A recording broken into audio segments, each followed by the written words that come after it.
গত এক মাস ধরে যেই ধরনের বক্তব্যগুলো সরকারের পক্ষ থেকে গিয়েছে ওই সকল বক্তব্যগুলোই মূলত রেইটারেটেড হয়েছে। বিশেষ করে ভারত প্রশ্নে স্যার বারবার বলেছেন যে ভারতের সাথে আমাদের সুসম্পর্ক দরকার, কিন্তু সেটা হবে ন্যায্যতার ভিত্তিতে এবং সমতার ভিত্তিতে, যে আমরা মানে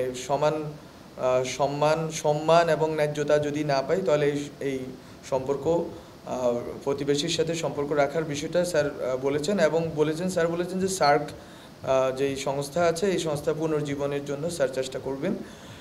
তো এই বিষয়গুলো আর এসেছে যেমন তেমনইভাবে বিচারের ক্ষেত্রে কি পদক্ষেপ নেওয়া হয়েছে অথবা শহীদদের ব্যাপারে ফাউন্ডেশনের বিষয়টা স্যার আবারও ব্যক্ত করেছিলেন যে ফাউন্ডেশনের কাজ দ্রুত এগুচ্ছে এবং ওইটার মাধ্যমে শহীদ ফ্যামিলিগুলোর বা আহত যারা আছে তাদের পুনর্বাসন এবং তাদের বিভিন্ন রাষ্ট্রীয় সুবিধা অথবা সম্মানের ব্যবস্থার বিষয়ে স্যার বক্তব্য দিয়েছেন।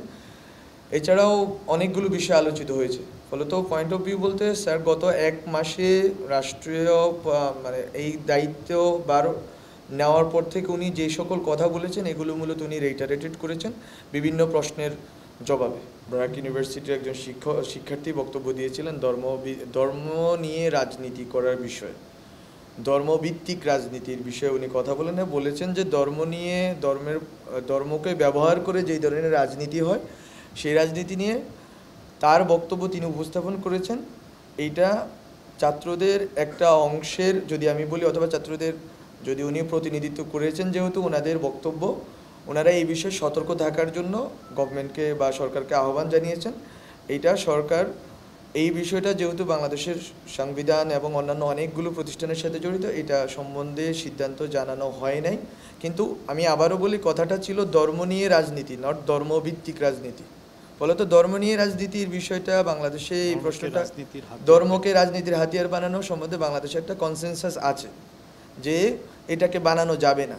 এটা ইভেন যারা ধর্মভিত্তিক রাজনীতি করে তারাও বলে থাকেন যে ধর্মকে রাজনীতি হাতিয়ার করা, কিন্তু ধর্মভিত্তিক রাজনীতি সম্বন্ধে আলাদাভাবে কোনো রকম বক্তব্য এখানে উপস্থাপিত হয় না এবং এটা সম্বন্ধে সরকারের কোনো স্পষ্ট অবস্থান এখনও বা এটা সম্বন্ধে কেউ পাল্টা মন্তব্য করেননি। মোটা দাগে বাংলাদেশের সবগুলো ক্যাম্পাসে এক ধরনের আলোচনা চলতেছে যে যাতে হচ্ছে যে কোনোভাবেই আগের যেই ছাত্রলীগ এবং আওয়ামী লীগের শিক্ষক এবং ছাত্রলীগের ছাত্র রাজনীতি ওই ধরনের রাজনীতি যাতে ফেরত না আসে, এইটা তার পক্ষ থেকে শিক্ষার্থীদের পক্ষ থেকে বক্তব্য। রাষ্ট্র বা সরকারের পক্ষ থেকে এখনও কোনো স্পেসিফিক গাইডলাইন্স এখনও বলা হয় নাই, কিন্তু এইটা অলরেডি বাংলাদেশে যারা বিভিন্ন ক্যাম্পাসে সবাই এই বিষয়ে স্ট্রং একটা অবস্থান ব্যক্ত করেছেন।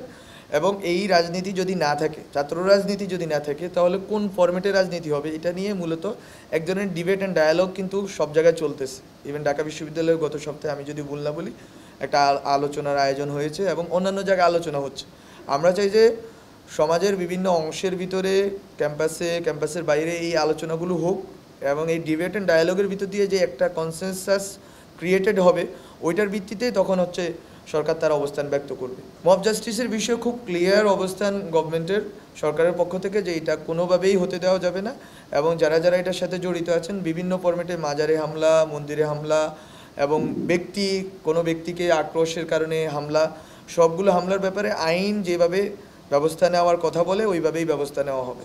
এবং কারো মানবাধিকার যদি কেউ এখানে স্বৈরাচার অথবা ফ্যাসিস্ট সরকারের সাথে দালালি দোসর হিসেবে দালাল অথবা দোসর হিসেবে কাজ করেছেন তাদেরকে জনগণ তাদের বিচার করবে না, মব তাদের বিচার করবে না, বরং তাদেরকে আইনের আওতায় আইনের হাতে সোপর্দ করতে হবে।